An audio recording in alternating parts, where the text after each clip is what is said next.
What's up, everybody? I'm Dr. Winners, and the World Cup is finally over, which means that as an American, I can go back to not caring about soccer for the next 4 years. But regardless, you guys still tag me in tons of dental crazy videos this week, and well, as a dentist, I'm here to explain them. So let's go ahead and get right into it.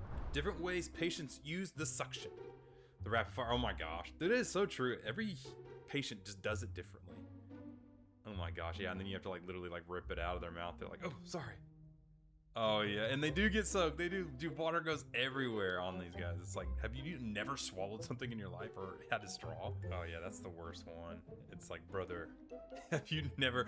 It's like such a normal thing. Like everybody has used a straw. Everybody has drank out of a straw before, but for some reason, if it's a suction straw, it's going the opposite direction. People just lose their minds and forget what they're doing. Well, I guess the top comment explains that. Miranda says, no one ever teaches us how to do this. This is why we hate going to the dentist. Major anxiety over not understanding anything happening. Yeah, I could definitely see how, maybe not knowing what's going on. I think as a dentist, we just assume it's a normal physical reflex because, a majority of people get it correct. It's just the weird outliers that what are you doing? That's not how this works. But I don't know. Maybe I'm wrong. And Wiggles says, talk me through it. I'm an idiot with anxiety. So maybe more people don't know how to do this than I thought. So here's what you do. You put it in, you go, and then you're done.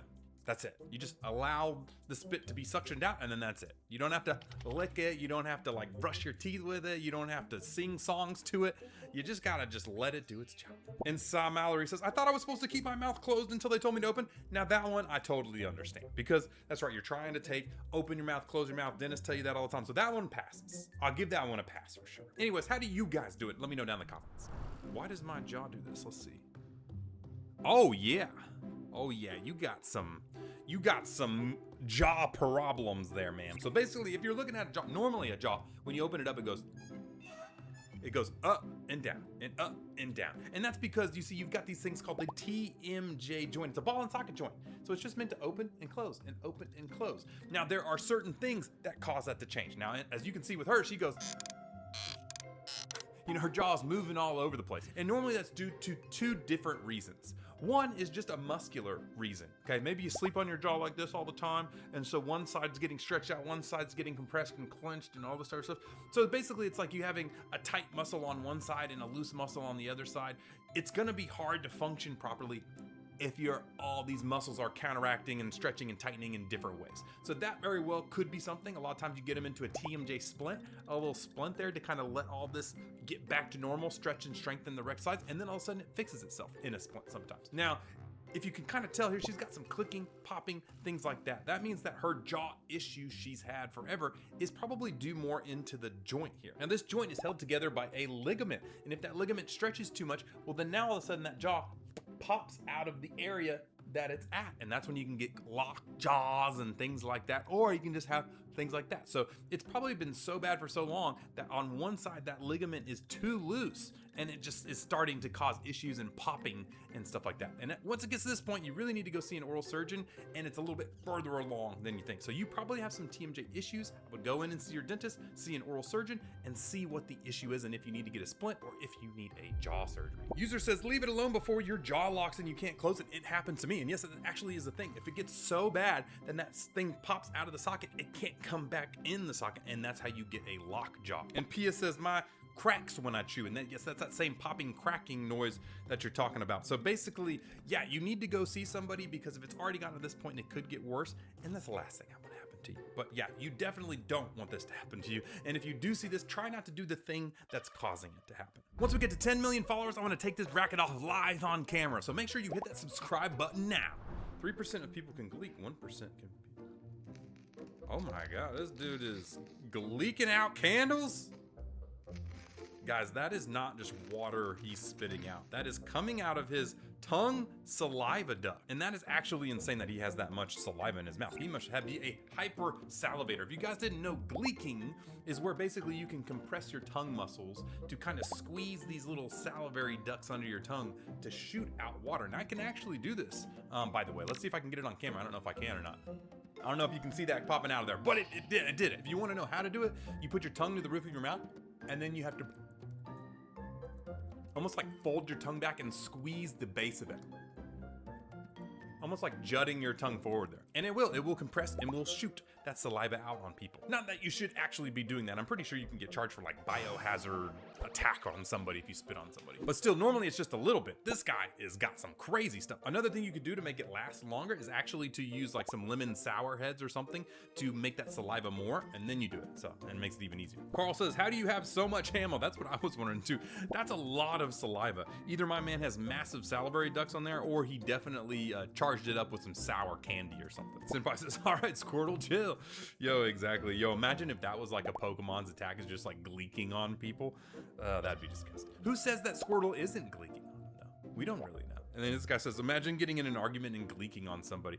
Yeah, that would be one way to either end the argument really fastly or get a fist to your face. But I don't know, can you gleek? More than likely, you probably can't. And now I bet most of you guys are actually probably trying right now while you're watching this video. Turkey tea 6 weeks after the last update. Oh my goodness gracious. Holy mama. Oh, and on the lowers too?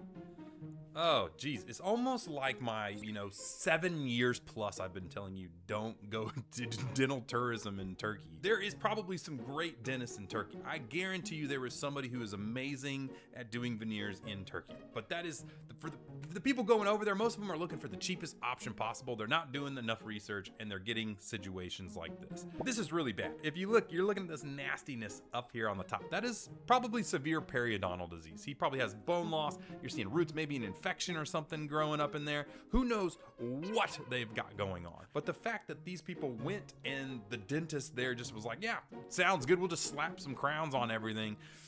It just shows you how much they did not care about the situation, because there's a lot more that should have been done before doing a cosmetic procedure on this man. And one of the ways you can definitely tell that somebody went above and beyond here was that they did crowns on everything. Not only that, they did crowns on all these lower tiny teeth here. It's absolutely insane. They're all bulky. They're not sitting in a very good area. He's got a lot of issues. And that's another thing that a lot of people don't talk about is you're gone from Turkey once you get it done. They got no liability on you. They don't care about you. You're gonna be back in the US later with all your problems. And guess who's gonna have to fix them then?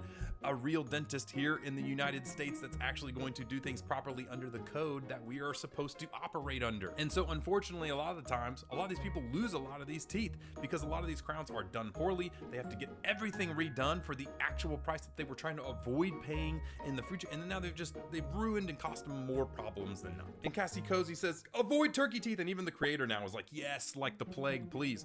And it's not the people that get it done right. There are people that go to Turkey and get it done right. And guess what? They're flaunting themselves on social media like, ha, I got turkey teeth and I turned out fine. That's cool for you. But what about all the people that saw your video, went to Turkey, got it done, and then have issues like this? That's why I have a problem with tourism, dental tourism in general. Now, I think the real problem is dentistry is just too dang expensive due to insurance companies and other political problems that we could talk about at another point in view. But geez, boy, can we just get the cost down a little bit more here in the US? That way people can actually get good care from good dentists. So all I'm gonna say is, I know that me telling you not to go do dental tourism is not gonna stop you, because guess what? You're gonna do what you're gonna do. But at least, please, do some research, use some AI. AI now, don't do research and find you the best one, or just go on Google, make sure they at least got a 5-star review. Like, is that too hard? Find a 4.5-star review at least, please. Don't go to a 1-star because they're cheaper. If someone tells you, hey, we're just gonna crown every single tooth in your mouth, run as fast as possible. That's all I'm gonna tell you. If anything hurts, just scream. Okay? This is Dr. Leroy Kiang.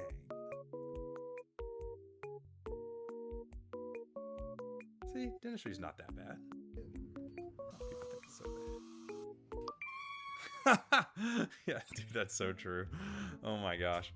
Yeah, I mean, yeah, we've talked about this a lot. Yeah, unfortunately, dentistry is really expensive. I get it, trust me. And yes, in some aspects, physical pain definitely happens. I'm not gonna lie. That's one of the reasons why I moved over to orthodontist rather than dentistry, because I was tired of hurting people. And as much as you try and avoid it as much as possible, you're going to cause some pain to somebody at some point. But let's be honest, the financial pain, especially in this economy, is probably worse than the physical pain. Cameron says, what's the probability this doctor becomes my boyfriend? Okay, we're not thirst trapping at the dentist office. Although I can say this has happened to me multiple times. It's awkward. It's awkward. When you got your hands in the mouth of somebody and they're hitting on you, it's just weird. It's a new level of weird. But maybe with biotech and AI and all this new stuff, maybe we can get the price down. Hopefully, one day. Until then, I guess just hope you've got a good looking doctor to make sure that, well, it just eases the pain a tiny bit. If you're new here, I make videos like this every single week, so make sure to subscribe so you don't miss the next one. Yeah, C4 is bleeding. Oh, and D2 as well. Do you brush your teeth at all? Do you know what floss is? She got the little kitchen Yeah, knife out. you don't. That's funny. Listen, I get it, okay? But you know, one of the things I love about dentistry is it's an objective profession. We physically can see your feelings, the way that you think about things, all that type of stuff. Your opinion on something does not matter, because basically it's in the end a physical, visual thing that's going on. That's the reason, like, you brush your teeth 2 hours before your appointment, you still got hard calculus all over your teeth. That means that I know for the past couple months, you really weren't doing a good job cleaning. You can say you don't have a cavity, but the x-rays don't lie. The teeth don't lie, okay? You can literally look in there and see what's going on.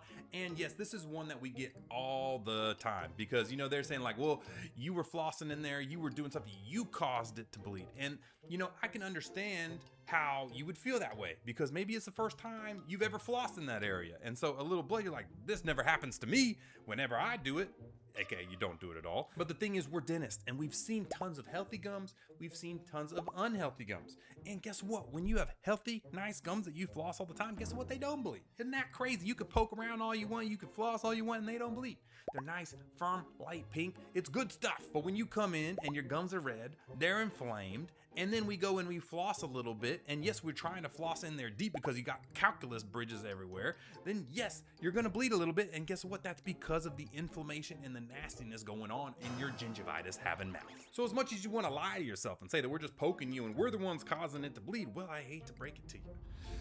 Facts don't care about your feelings. And the facts is that you have inflammation in your mouth, and that's what's causing it to bleed. Almost 99.9% sure. I had a dentist ask, do you want to keep your teeth? Nah, I'm just here for fun. Yeah, actually, most of you are just there because your parents are making you go. So let's be honest here while we're all airing out the truth. But real question is, if you wanted to keep your teeth, you would be brushing and flossing every single day. And then he says, that'll be $20,000. It's like, okay, I get it. Dentistry is expensive, okay? We've talked about that a lot in this video. But one thing that's not is cleanings, okay? You can get some base dental insurance and at least get a cleaning twice a year, okay?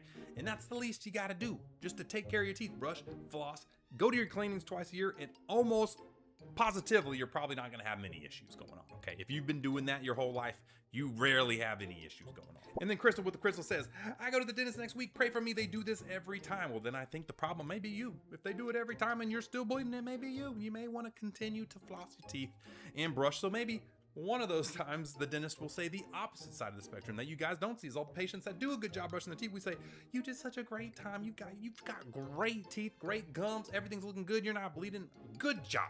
That's the other side of the coin. That's the side that you have not been seeing. But what do I know? You know, I'm just a dentist just trying to save your teeth, you know, for life. So brush and floss, please, twice a day, and go get your cleanings twice a year. And then you probably won't have to have this happen to you. And it'll be much more pleasant too, because it's not going to hurt and it won't bleed anymore. Oh my Here's God. day 6 of my dental implants.